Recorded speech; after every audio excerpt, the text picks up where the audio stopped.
এখানে প্রশ্ন থেকে যায় যে চেয়ারম্যানের আমরা বাংলাদেশ এখন শুধু স্পিচিং এর জায়গা নয়, প্রশাসনের পক্ষ থেকে সেটাকে আপনারা সমাধান দিবেন। যদি সমাধান না হয় তাহলে কিন্তু বিষয়টি অন্যদিকে নিয়ে নিচ্ছে।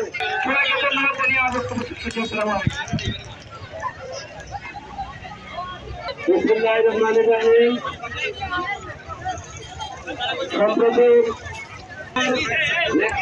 হামলার ঘটনায় ঐতিহ্যবাহীর সিলেট ফুলাগঞ্জ মহাসড়কের পাড়ুয়া ফুলাগঞ্জ কলাবাড়ি এলাকার মুরব্বিয়ানে কেরাম উপস্থিত যুব সমাজ সংগ্রামে যে ছাত্রছাত্রীরা এরা আমাদেরই সম্পদ, এরা আগামী দিনের ভবিষ্যৎ, কিন্তু তাদের বিষয়টি উপলব্ধি করেন সমাধান করলেন না। আর ছাত্ররা দুর্বার আন্দোলন গড়ে তোলা হবে। তারই সাথে সাথে ছাত্রছাত্রী আন্দোলন করবেন।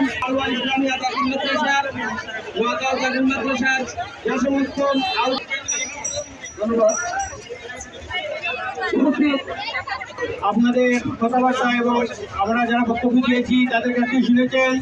তবে আমি এখানে নওগাঁও মাদ্রাসার পক্ষ থেকে ধন্যবাদ জানাচ্ছি যারা এই মানববন্ধনে অংশগ্রহণ করেছেন। আমাদের চিকেন বাজার উচ্চ বিদ্যালয়ের কলেজ, উচ্চ বিদ্যালয়ের কলেজ, গোলাগঞ্জ এবং খোলাবাড়ি আরও যারা প্রতিষ্ঠান আমাদের ব্যক্তিভাবে সমর্থন করেছেন তাদেরকে ধন্যবাদ জানাচ্ছি।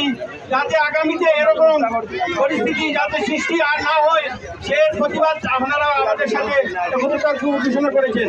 এবং এই পর্যায়ে আমি যারা এখানে উপস্থিত হয়েছেন তাদেরকে বলছি আপনারা লক্ষ্য করতে চাই না, কারণ দুটো সাইডে গাড়ি ঘোড়া অনেক।